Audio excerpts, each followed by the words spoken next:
So in this video, I'm going to talk to you about what I've learned about trying to justify an hourly rate for your work and why you shouldn't do it. My name is Jason Wright. My company is called Intentionally Inspirational, and we help people clarify their offer and get more qualified leads on their calendar.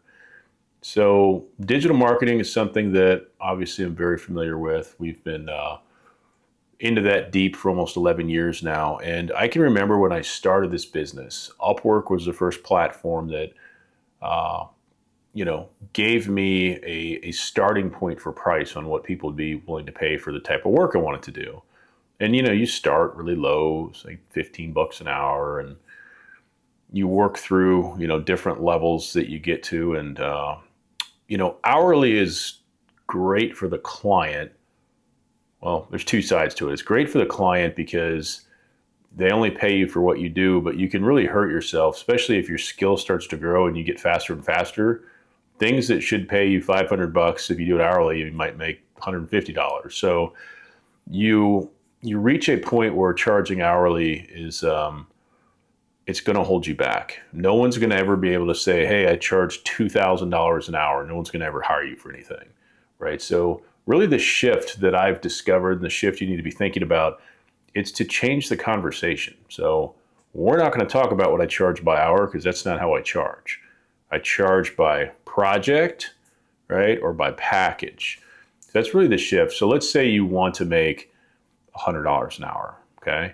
So you need to put together a package that gets you that based on your actual involvement in something and do it for so many months. So in my mind, digital marketing is the type of services that we typically provide, or coaching. And coaching is a better model for your time, for sure, right? Especially if you're doing one to many, but even if you're doing them one-on-one, we typically will charge for, a 3-month window, and you get so many calls and so much access and that type of thing. If you break down the actual involvement by the hour, it's a lot of money, right? But that's why nobody sells coaching by the hour, because you have to change the conversation. So you need to sell it based on outcomes. You establish your value based on outcomes and based on the amount of pain you relieve from the person you're working with. Okay, so I would encourage you to stop thinking hourly and don't communicate that way with potential buyers. It's not a game that you're going to win. You're not going to like where it leads. At first, it's great, but once you reach a certain point, the most someone's ever been willing to pay me by the hour is 300 bucks an hour. And we're talking like a 1 hour consulting session, or maybe two, but no one's hiring me for coaching or a big project and willing to pay $300 an hour for 10 hours or whatever it may be. But they'll charge, they'll pay 6 grand for a project with a finite set of deliverables and the time frame on that. So it just changes the, it's like when you buy a house, right? You don't say, how many hours did this take to build?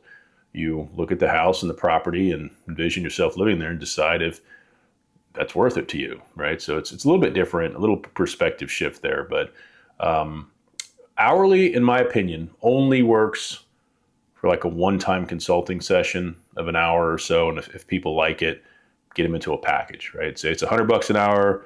We're going to do a package where you get, 5 hours for whatever, 750, and that includes this other extra thing too, whatever the case may be. But you want to build packages, typically high ticket packages that lead to monthly recurring revenue. So my advice, and I'm following this advice myself, take the hourly conversation off the table and don't ever have it again.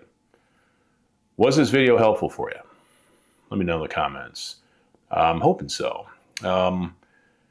If you're wondering if your offer is not helping you in business, if what you project for service does not seem to be working for you, you may want to reevaluate. We've got a simple checklist. It'll take you about 2 minutes to run through. You can get that at highticketchecklist.com and give it a once over and see if there's any voids there for you. Okay. If you like this video, I'd love for you to like and subscribe and share. We talk about a little bit of business stuff on the channel. We do a lot more cigar content than I would have imagined. That's just because it's something I enjoy. And we're starting to do more barbecue content as well. So it's a lot of Jason, that's me, unplugged and unfiltered, which is nice because people get to figure out who I am. and there's a business aspect to it as well. So check it out, see what you think. You might like what you find. Thanks for watching. See you in the next video.